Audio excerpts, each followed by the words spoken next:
या देवी सर्वभूतेषु शक्तिरूपेण संस्थिता नमस्तस्यै नमस्तस्यै नमस्तस्यै नमो नमः। या देवी सर्वभूतेषु मातृरूपेण संस्थिता नमस्तस्यै नमस्तस्यै नमस्तस्यै नमो नमः। नमस्कार, नौ देवियों में एक बार फिर से मैं लावनी विनीत आपके बीच नौ देवियों को लेकर उपस्थित हूं। और क्योंकि आज सबसे महत्वपूर्ण दिन है, आज नवमी का दिन है, धूमधाम उल्लास के साथ ये 9 दिन किस तरीके से बीत गए पता ही नहीं चल रहा है। नवा दिन, लेकिन इस नवे दिन भी महत्वपूर्ण हो जाता है मां के उस रूप के बारे में संपूर्ण जानकारी एकत्रित करना जिस रूप की वजह से वो सृजन का एकीकरण करके समेकित रूप से अपने पूर्ण भाव में आई थी। वो शक्ति जो इस देश, दुनिया, इस ब्रह्मांड में रहने वाले दानवों के लिए बड़ी प्रचंड और प्राकांड्य होती है। वो शक्ति जो सीधे सीधे दानवों को चुनौती देती है, वो शक्ति जो दानवों का सर्वनाश करती है, वो शक्ति कहां से आई, कैसे मिली, क्या रही उसकी अद्वितीय कल्पना और क्या रही उसकी कहानी, ये जानना आपके लिए जरूरी था। इसलिए आज हम विशेष रूप से मां भगवती के, मां भवानी के रूप की बात करेंगे और मां भवानी के उन 9 अस्त्रों की, शस्त्रों की बात करेंगे जो न केवल पूजनीय हैं बल्कि देवी पुराण, भागवत पुराण के अनुसार महत्वपूर्ण इसलिए भी हैं क्योंकि हमारे यहाँ शस्त्र पूजन का अपना एक महत्व है।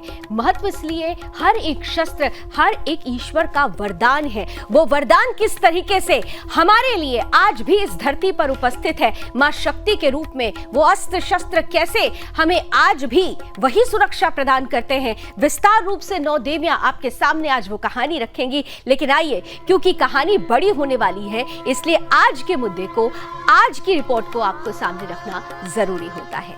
आज के मुद्दे को समझिए।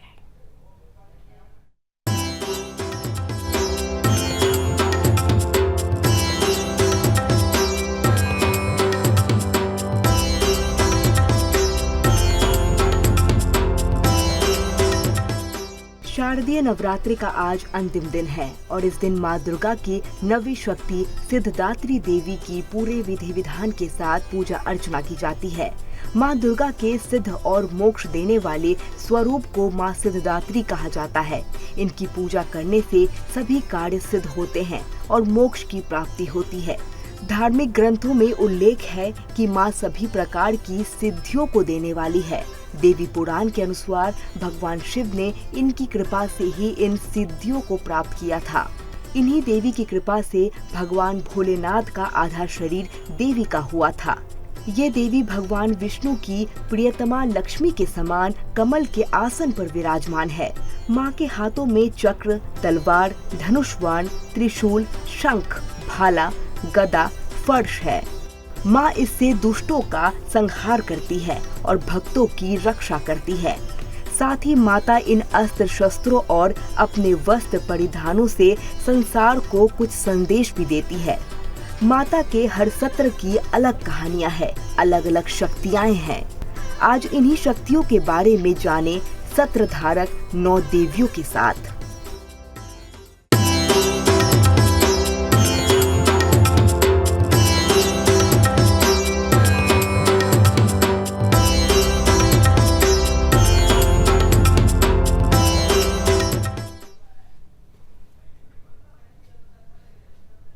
तो 9 देवियां 9 शस्त्रों के साथ आपके बीच उपस्थित हैं। ये वही शस्त्र हैं जो मां शक्ति का परिचायक है। ये वही शस्त्र हैं जो दानवों के पेशानी पर बल ला देते हैं। ये वही शस्त्र हैं जिससे दानव, राक्षस, जो अराजक तत्व हैं, वो थर थर कांपते हैं। इन शस्त्रों की अपनी एक महिमा है, अपना एक महत्व है और वो महिमा, महत्व किस तरीके से हमें धर्म, आध्यात्म, अपने पुराण के साथ, अपने वेदों के साथ जोड़ता है, हमें ईश्वर के साथ जोड़ता है, शक्ति के साथ जोड़ता है, ब्रह्मांड के साथ जोड़ता है। विस्तार से हमारी ये देवियां आज आपके सामने वो तमाम कहानी भी रखेंगी। सबके हाथ में देख लीजिए, आज ये शक्ति स्वरूपा बनी हुई हैं। 9 देवियों के ये रूप आप देख रहे हैं, वो अस्त्र शस्त्र आज इन देवियों ने धारण कर रखे हैं जिसकी आप जिसकी पूजा आप निरंतर करते हैं, जब माँ भगवती की पूजा करते हैं, उनके भवानी रूप की पूजा करते हैं, उनकी तस्वीरों को कभी आप अगर ध्यान से आपने देखा हो तो ये वही शस्त्र हैं जो माँ के हाथों में होते हैं। ये शस्त्र दानवों की पेशानी पर बल लाने के लिए हैं। ये शस्त्र अगर सिद्धि के लिए हैं तो शस्त्र शक्ति के लिए भी हैं। इसीलिए आइए शक्ति स्वरूपा तमाम देवियों के पास अब चलने का सिलसिला शुरू करती हूँ। और सबसे पहले, क्योंकि हम माँ दुर्गा की बात कर रहे हैं, महिषासुर मर्दनी की बात कर रही हैं, तो महिषासुर का मर्दन जिस बड़े शस्त्र के साथ मां ने किया, उनका महत्वपूर्ण शस्त्र भगवान शिव द्वारा वरदान के रूप में उन्हें दिया गया त्रिशूल। और त्रिशूल धारण किए हमारी आज की देवी वागीशा। बिल्कुल लावनी, बिल्कुल सही कहा आपने। भगवान शिव का अति प्रिय त्रिशूल जो आप मेरे हाथ में इस वक्त देख रहे हैं, माँ दुर्गा ने महिषासुर का वध इसी त्रिशूल से किया था। देखिए, इसमें 3 नुकीले सिरे होते हैं। एक को सर बोलते हैं, एक को रज और एक को तम। सर मतलब हम सत्यगुण, रज मतलब सांसारिक और तम मतलब क्रांति। ये 3 जो नुकीले सर होते हैं जिससे माँ दुर्गा ने महिषासुर का वध किया था। देखिए, भगवान शिव का अति प्रिय त्रिशूल हम हर मंदिरों में देखते हैं।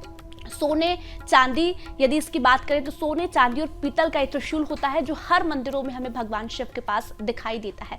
उसके साथ साथ यदि हम बात करें तो ये त्रिदेव के सूचक होते हैं। ब्रह्मा, विष्णु, महेश के साथ साथ पालन, विनाश और भूत, भविष्य और वर्तमान के साथ हम ये देखते हैं कि तमाम वो जो राक्षस थे, इसी से त्रिशूल से ही माँ दुर्गा ने वध किया था महिषासुर का। लाभ बिल्कुल, महिषासुर का मर्दन इसी त्रिशूल से हुआ।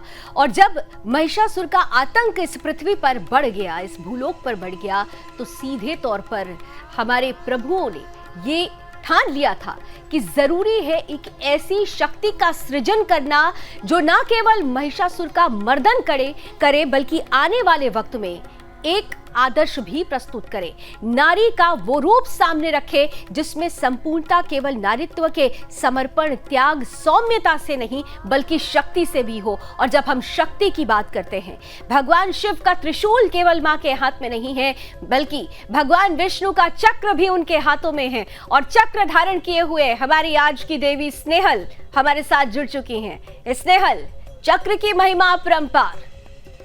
बिल्कुल, सुदर्शन चक्र जो है वो हमारे चैनल का भी नाम है। हमने भी वही शक्ति धारण की है जो सुदर्शन चक्र की है। सुदर्शन चक्र में एक बहुत ही सुंदर क्वालिटी है कि ये सुदर्शन चक्र अपने लक्ष्य से निर्धारित होता है। उसे दूरदृष्टि कहा जाता है कि दूरदृष्टि का परिणाम जो कोई होगा तो वो सुदर्शन चक्र है। साथ में दृढ़ शक्ति भी है। तो दृढ़ शक्ति और दृढ़ दृष्टि अपने आप में बहुत ही ज्यादा महत्वपूर्ण है। अगर हम बात करते हैं सुदर्शन चक्र की, तो सुदर्शन चक्र भगवान विष्णु को महादेव से ही प्राप्त हुआ था। बार बार महादेव, हम कहते हैं कि महादेव है। जी हाँ, महादेव जो जिन्होंने माता को त्रिशूल दिया, उन्होंने माता को सुदर्शन चक्र भी दिया। तो भगवान विष्णु को भी सुदर्शन चक्र जो है वो महादेव से ही प्राप्त हुआ। और सुदर्शन चक्र अपने आप में बहुत ही ज्यादा स्वयं पूर्ण, स्वयं संचालित और दृढ़ दृष्टि, दृढ़ता वाला है। ऊपर में 16 शूल और नीचे में 16 शूल है। तो वही पूरे 12 आरोहों वाला ये सुदर्शन चक्र है। तो वही 12 आरोह में 12 देवताओं का वास है, साथ में 12 ऋतुओं का वास है और 6 नाभियां इनके पास है। और उस समय 2 युग हुए थे, तो उस 2 युगों की शक्ति जो 3 ऋतु की होती है वो भी उसमें विद्यमान थी। और साथ में वो स्वयं संचलित होने के साथ सबसे ज्यादा विध्वंसक भी था। बिल्कुल बिल्कुल विध्वंसक था। और जैसा कि आपने विस्तार से समझाया कि केवल शक्ति ही नहीं, शक्ति के साथ साथ संभाव भी था, ऋतु भी थी, भावना भी थी। तो ऐसे में जो माता के जितने भी शस्त्र हैं जिनके बारे में हम देखते हैं, सुनते हैं, लेकिन जानने की जो लालसा होती है, आज वो जानने की लालसा जिनमें है, उसे पूर्ण करने के लिए, उसे खत्म करने के लिए हम विशेष कार्यक्रम आपके बीच लेकर आए हैं। तो त्रिशूल और चक्र का महत्व और कहां से मिली मां को ये शक्तियां, ये शस्त्र आपने जान लिया। लेकिन माँ के शस्त्र तो एक नहीं बल्कि अनेकों हैं। शस्त्र धारण किए हुए माँ की प्रतिमूर्ति में आपने जरूर देखा होगा हाथों में माँ ने धनुष भी लिया हुआ है। तीर और धनुष की महिमा को बताने के लिए हमारे साथ इस वक्त देवी संगीता भी है। संगीता, बिल्कुल आपने लवनी जी सही कहा। तीर धनुष माँ को मिले थे पवन देवता से। आसुरी शक्तियों का, दैत्यों का, दानवों का संहार करने के लिए माँ ने तीर धनुष का प्रयोग किया। ये वही तीर धनुष है जो भगवान राम ने रावण रूपी बुराई का अंत करने के लिए भी प्रयोग किया। लेकिन प्रयोग करने से पहले माँ भगवती की आराधना की, माँ का मन ही मन ध्यान किया और माँ को पुकार कर माँ से आशीर्वाद लिया और फिर उसके बाद रावण रूपी बुराई का अंत किया। इसके साथ ही अर्जुन ने भी इसी तीर धनुष का ही प्रयोग किया था और लक्ष्य को भेदने के लिए तीर धनुष है ऊर्जा का प्रतिनिधित्व करता है, ऊर्जा का और शक्ति का प्रतिनिधित्व करता है। ये ऊर्जा का प्रतीक है। इससे ये संदेश मिलता है हमारे देश को, समाज को, नारी को सशक्त करने के लिए कि देवी जो शक्ति है नारी के अंदर है। अगर नारी के साथ अगर ऐसी कोई घटना होती है तो वो अपने बचाव के लिए, अपनी सुरक्षा के लिए, अपनी स्वयं की सुरक्षा के लिए भी शस्त्र का प्रयोग भली भांति कर सकती है। माँ भगवती ने यह संदेश दिया कि देवीय शक्तियों और उन देवताओं से मिली हुई शक्तियों के बाद माँ भगवती ने महिषासुर का वध किया और उसी से माँ महिषासुर मर्दिनी कहलाई। बिल्कुल, जगत जननी जगदम्बा का स्वरूप हम तत्व के रूप में देखते हैं तो शक्ति के रूप में भी देखते हैं और शक्ति से जुड़े हुए वो सभी शस्त्र जो माँ के हाथों में हैं, आज उन शस्त्रों का विस्तारित रूप आपके सामने हम 9 देवियों के रूप में रखने की कोशिश कर रहे हैं हमारे साथ। क्योंकि हम जब माँ के शस्त्रों की बात करते हैं, आपने माँ के हाथ में शंख भी देखा है। वो स्वर, वो निनाद किस तरीके से शत्रुओं को हिला कर रख रहा था, आइए जानते हैं। हमारे साथ इस वक्त जुड़ रही हैं देवी कनिका। बिल्कुल लावनी जी, सबसे पहले आपको मेरी आवाज मिल पा रही है? बिल्कुल आ रही है कनिका,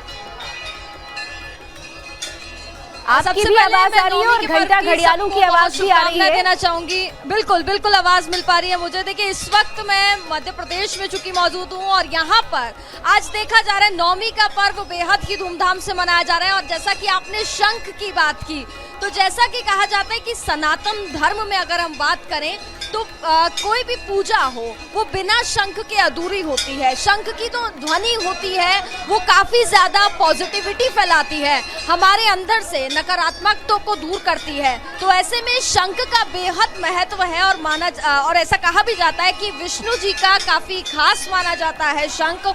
और शंख के बिना कोई भी पूजा जो है वो बेहद अधूरी रहती है। अब से थोड़ी देर पहले यहाँ पर भी एक शंखनाद कार्यक्रम आयोजित किया गया, जहाँ पर शंख की ध्वनि से अगर हम बात करें तो इतनी ज्यादा पॉजिटिविटी यहाँ पर फैली है हमारे अंदर से। शंख की आवाज नकारात्मकता को दूर करती है और हमारे आसपास बेहद पॉजिटिविटी फैलाती है। और जैसा कि मैंने पहले भी बताया कि पूजा की अगर हम बात करें तो पूजा में बिना शंख के पूजा अधूरी ही मानी जाती है। लावनी जी, बिल्कुल, जब शंखनाद होता है तो अपने अंदर का जो तमस होता है, अंधकार होता है, वो उस स्वर से ही दूर हो जाता है। शंखनाद होते ही नकारात्मक ऊर्जा भी सकारात्मकता में परिवर्तित हो जाती है। और इसीलिए जैसे ही माँ शक्ति जब युद्ध क्षेत्र में उतरी थी, आपको याद होगा, आपने पौराणिक कथाओं में भी सुना है कि जब शंखनाद होता है तो जो दानव हैं, राक्षस हैं, वो थर थर कांपते हैं। उस शंखनाद से ही उन्हें शक्ति स्वरूपा के उस रूप का एहसास हो जाता है, उस भाव का एहसास हो जाता है, जहां पर वो महिषासुर मर्दनी भी बन जाती हैं। क्योंकि हम शक्ति स्वरूपा की बात कर रहे हैं, इसलिए 9 शक्तियों के रूप में इस वक्त हमारे साथ मीनाक्षी भी जुड़ी हुई हैं। हाथ में गदा है, लेकिन ये गदा शक्ति का किस तरह से परिचायक है और शक्ति स्वरूपा के रूप में किस तरह से महत्व रखता है, आइए समझते हैं देवी मीनाक्षी से। जी बिल्कुल, जब भैंस रूपी महिषासुर ने पूरे ब्रह्मांड में आतंक मचा दिया था और उसने वरदान लिया था अजर अमर होने का, और वो समझ रहा था कि नारी कमजोर होती है और उससे उसे डरने की कोई आवश्यकता नहीं है। तब उसका संहार करने के लिए सभी देवताओं के तेज से एक शक्ति ने प्रकट किया, जिसे दुर्गा माँ कहा गया है। और उन्हीं देवताओं ने उन्हें शस्त्रों से सुसज्जित किया था, जिनमें से एक गदा था जो यमराज द्वारा दिया गया था और इसे कालदंडा भी कहा जाता है। इसका जो महत्व है गदा का, वो ईमानदारी, प्रेम, शक्ति, भक्ति, ये इसके प्रतीक है। इससे न्याय का भी मान रखा जाता है। जी बिल्कुल, शक्ति का ही प्रतीक नहीं है, ये न्याय का भी प्रतीक है। और न्याय का प्रतीक होने के साथ साथ ये वो दंड है, ये वो शस्त्र है जो हमें ये बताता है कि परिस्थिति चाहे कितनी भी विपरीत क्यों ना हो, लेकिन उसको अनुकूल बनाने के लिए जो वृहद रूप लेना है वो इसी गदा स्वरूप में वृहद रूप हमें मिल जाता है, शक्ति के रूप में। इसीलिए आप देखिए बजरंग बली, कहते हैं ना कि बजरंग बली की भी उपासना होती है और बजरंग बली का भी हथियार गदा ही है। चलिए, क्योंकि हम शक्ति स्वरूपा की बात कर रहे हैं, इसलिए शक्ति स्वरूप में हमने मां के हाथों में भाला भी देखा है। ये भाला किस तरीके से असुरों का सर्वनाश करता है, किस तरीके से असुरी शक्तियों का सर्वनाश करता है, किस तरीके से ये महत्व रखता है शक्ति उपासना के इस पर्व में, आइए समझते हैं देवी संजना से। हाँ बिल्कुल, देखिए लावनी जी, अगर भाला की बात करें तो भाला अपने आप में बहुत ज़्यादा महत्व रखता है। ये सारे शस्त्रों में जो है बहुत ही ज़्यादा महत्वपूर्ण है, क्योंकि भाला जो है वो देवी दुर्गा जी को अग्निदेव ने दिया था, ठीक है।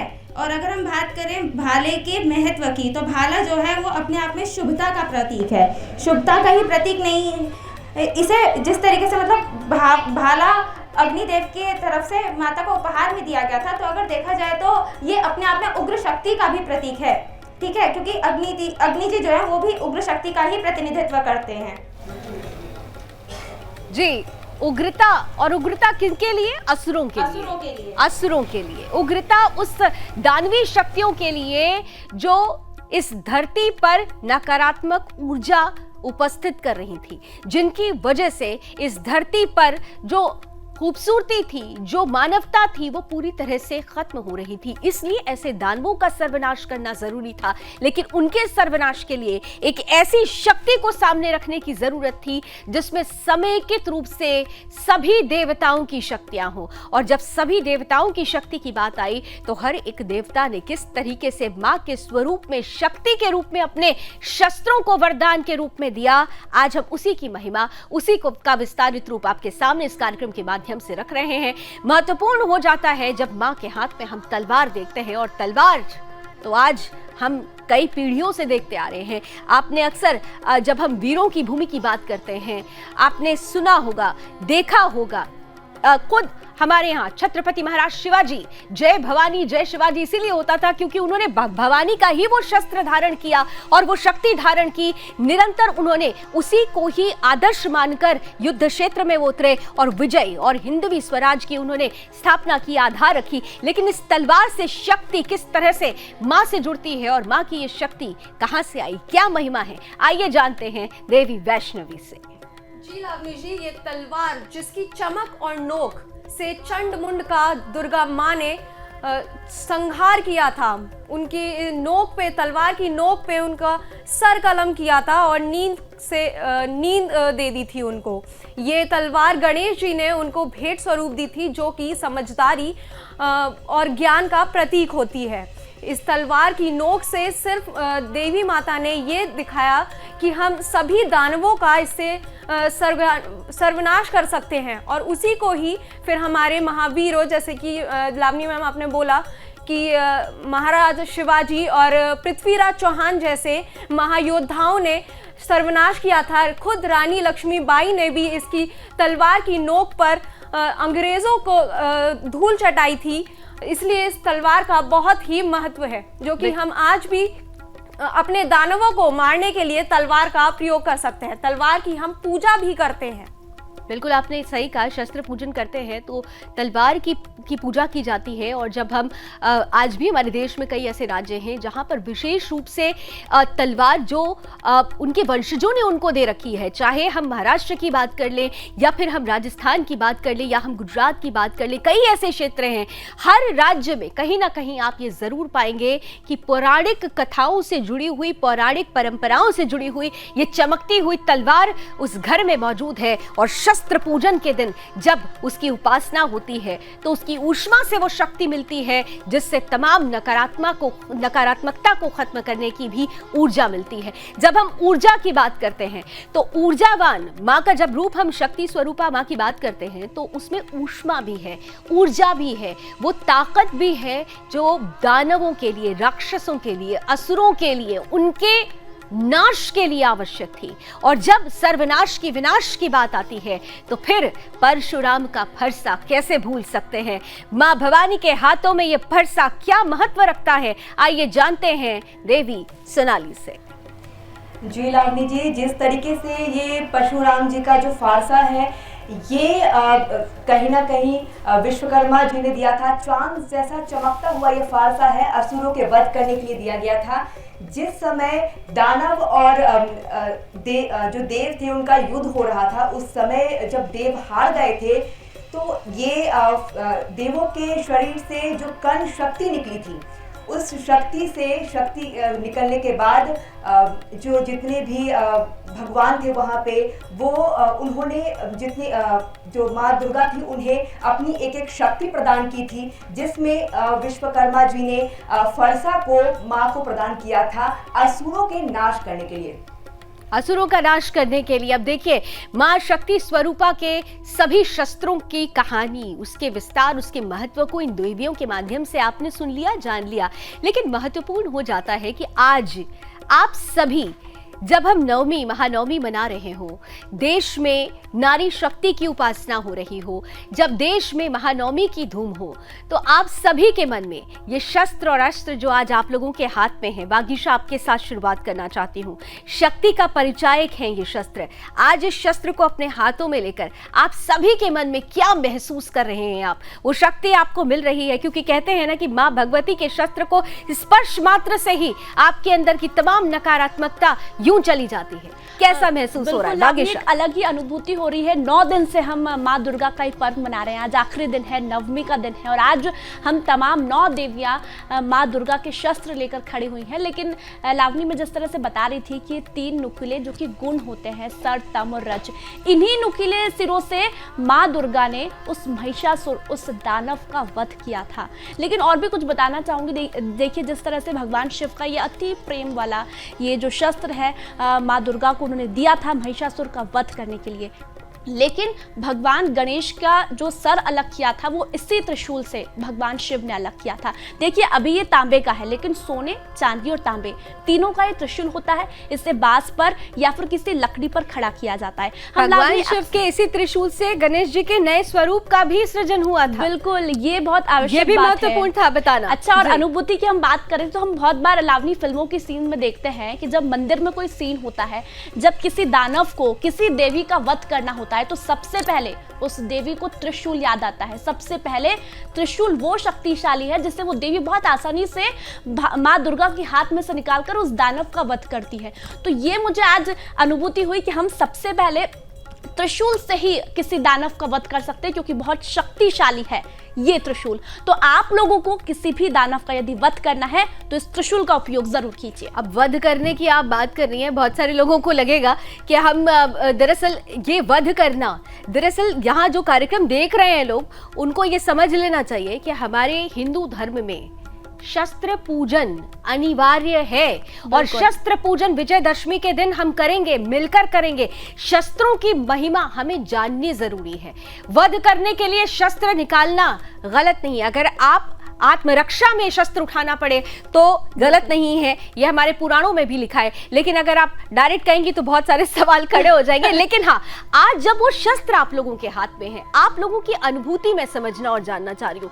हमारे साथ मीनाक्षी, आपको भारी भरकम है जो शस्त्र आपके हाथ में है और आपने थोड़ी देर पहले इसका महत्व, इसकी महिमा बहुत विस्तार से बताई थी। आज वो शस्त्र आपके हाथों में है, उसका स्पर्श आपको किस तरीके से ऊर्जावान बना रहा है? बेहद ही ऊर्जावान ये शस्त्र मुझे बना रहा है, अंदर से मुझे शक्ति दे रहा है। और जब मैं इसको ऐसे उठा पा रही हूँ तो मुझे लग रहा है कि मेरे अंदर इतनी क्षमता है और कितना ताकत है कि मैं ये उठा पा रही हूँ इतनी आसानी से। और मैं यहाँ पे अपनी आत्म सम्मान के लिए स्थिति से भी लड़ सकती हूँ और मैं किसी भी सिचुएशन को, किसी भी कंडीशन को फेस कर सकती हूँ। उसके लिए मैं सक्षम हूँ, क्योंकि मुझे लग रहा है कि मैं भी देवी का एक रूप ही हूँ, एक अंश ही हूँ। बिल्कुल बिल्कुल, इस धरती पर हर एक नारी देवी का ही एक रूप है। और बिल्कुल आपने सही कहा कि वो चाहे चुनौतियां कितनी भी बड़ी हो, इन शस्त्रों को उठाकर ये नजर आ रहा है, वो ताकत मिल रही है कि चुनौतियां चाहे कितनी बड़ी हो, उन चुनौतियों पर पार पाने के लिए नारी सदैव तैयार है, क्योंकि वो शक्ति स्वरूपा है। स्नेहल, आपके हाथ में हम वो चक्र देख पा रहे हैं और हम तो सुदर्शन चक्र वाले ही हैं। आज जब आपने हाथ में स्वयं वो चक्र उठा रखा हो तो क्या अनुभूति हो रही है? बिल्कुल लावनी, क्योंकि मैं खुद को खुद का ही आभार कर रही हूँ कि मैं सुदर्शन चैनल में भी काम करती हूँ और दूरदृष्टि और सिद्धता जो इसमें है, वही सिद्धता, दूरदृष्टि और दृढ़ता, ये भी हमारे चैनल के लक्ष्य है। हमने हिंदू राष्ट्र का जो लक्ष्य उठाया है वो भी हम पूर्ण करके रहेंगे। जिस तरीके से सुदर्शन चक्र एक बार ठान लेता है तो वो वहां लक्ष्य अपना पूर्ण करके ही वापिस आता है और अपने जगह पर दृढ़ता से विराजमान होता है। तो सुदर्शन अपना जो संकल्प है वो पूरी तरह से निभा रहा है। निभाते हुए हमने देखा है, क्योंकि हमें कई चुनौतियां जो है वो फील्ड में आती है काम करते हुए, तो वही जो क्षमता है वो हमारी काम में आती है। क्योंकि सुदर्शन चैनल का बूम उठाना भी किसी शस्त्र से कम नहीं होता। जब बाकी लोग हमारा बूम देखकर भी हमें कहते कि ये सुदर्शन है, तो ये जो सुदर्शन की शक्ति है वो मैं अब इस समय महसूस कर रही हूँ। बिल्कुल, देश विरोधियों के लिए और विधर्मियों के लिए हमारी ये नारी शक्तियां भी तत्पर रहती है। और आज जब उनके हाथ में आप शस्त्र देख रहे हैं तो आप समझ सकते हैं कि ऊर्जा किस पूजन से मिलती है, किस तरीके से ये शक्ति की पर्याय बनी हुई है। भाला लिए संजना, क्या मन में चल रहा है? जी बिल्कुल, आपने भाला लिया है, शक्ति महसूस हो रही है वो? जी बिल्कुल हो रही है, क्योंकि ये पहले तो आप देखिए कि ये भाला जो है मुझसे ज़्यादा भारी है, लेकिन फिर भी मुझे ऐसा लग रहा है कि हाँ, मेरे अंदर शक्ति का सृजन है। मेरे अंदर की जो नारी शक्ति है उसकी जागृति कहीं ना कहीं इसे छूने के बाद, इसके स्पर्श के बाद वो मुझे महसूस हो रही है।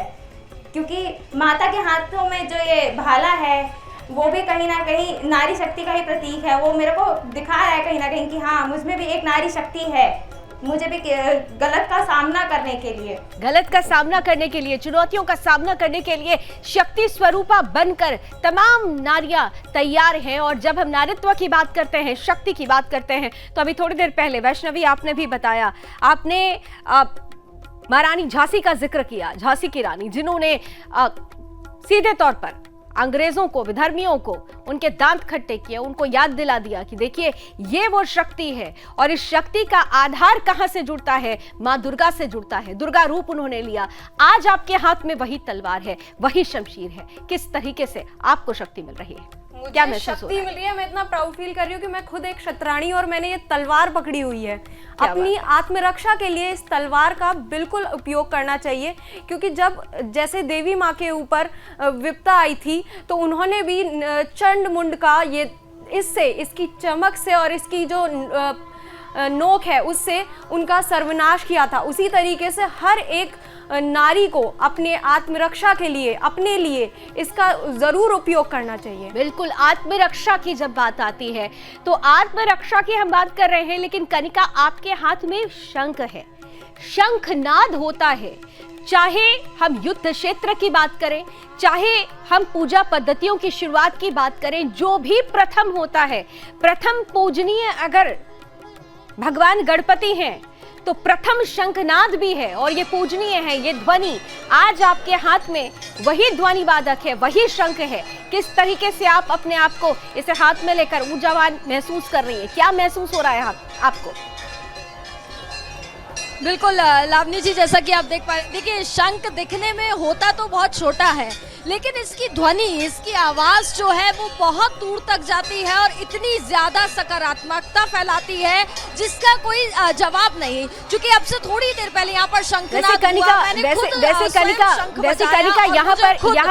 कनिका वैसे यहाँ पर एक चीज जोड़ देती हूँ, फिर आप अपनी बात को आगे रखिएगा। क्योंकि माँ के हाथ में शंख के साथ साथ घंटा भी देखा जाता है, और आप जब से हमारे हमारे साथ जुड़ी हुई हैं। हम निरंतर शंखनाद की तो ध्वनि सुन रहे हैं, उसकी महिमा सुन रहे हैं, लेकिन हम घंटा घड़ियालों को भी सुन रहे हैं।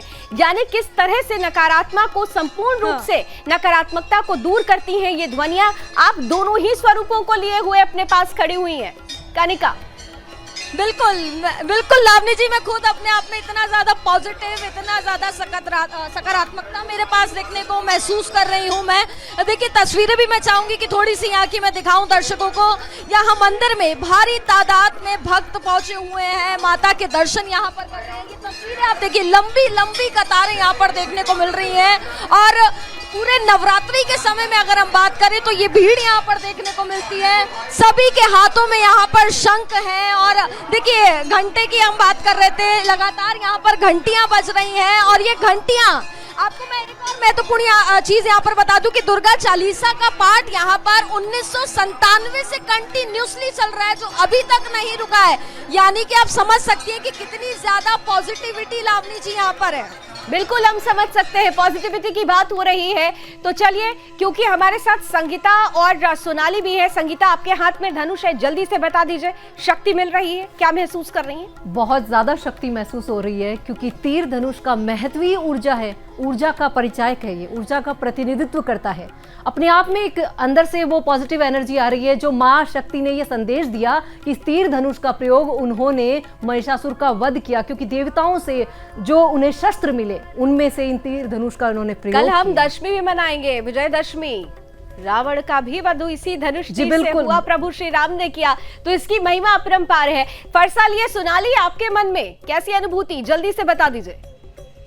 जी लावनी जी, जिस तरीके से मैंने ये फरसा अपने हाथ में पकड़ा हुआ है, मुझे ऐसा महसूस हो रहा है कि मेरे अंदर कितनी शक्तियाँ आ गई है, कितनी पॉजिटिविटी आ गई है। मैं हर चीज से लड़ सकती हूँ। नारी शक्ति जो है वो अपने आप में ही कितनी ऊपर होती है, कितनी ज्यादा महत्वपूर्ण होती है नारी। बिल्कुल, नारी हूँ, हर चीज से लड़ सकती हूँ, नारी हूँ, हर विपदा से लड़ सकती हूँ, नारी हूँ, हर नकारात्मकता से लड़ सकती हूँ, नारी हूँ, हर दानव से, हर असुरी शक्ति से लड़ सकती हूँ, क्योंकि मेरे साथ वो नारित्व है, मेरे साथ वो शक्ति है जो दुर्गा का स्वरूप है, जो माँ भगवती का स्वरूप है, जो भवानी का स्वरूप है। अगर ममतत्व है हमारे अंदर तो शक्ति भी है हमारे अंदर। और वो शक्ति किस तरह से शस्त्रों से हमें मिलती है, इसकी महिमा आज हमने आपके बीच रखी। आप 9 दिनों तक हमारे साथ जुड़े रहे। इस महानवमी के अवसर पर हमने ये विशेष कार्यक्रम रखकर दरअसल अपने दर्शकों के साथ उस संबंध को स्थापित करने की कोशिश की थी, जिसके माध्यम से हम आप तक ये संदेश पहुंचा सकें कि नवरात्र केवल 9 दिनों का पर्व नहीं है। नवरात्र दरअसल ये एक ऐसा पर्व है जो हमें उद्देश्य देता है, जो हमें लक्ष्य देता है, जो हमें प्रेरित करता है। 365 दिन किस तरीके से हमें जीवन दर्शन को शक्ति के साथ भी जोड़ना है, सौम्यता के साथ भी जोड़ना है, अपने धर्म के साथ जोड़ना है, अपने देश धर्म के साथ जोड़ना है। तो 9 देवियों में आज बस इतना ही। देश और दुनिया की तमाम खबरों के लिए आप जुड़े रहिए सुदर्शन न्यूज के साथ। जय।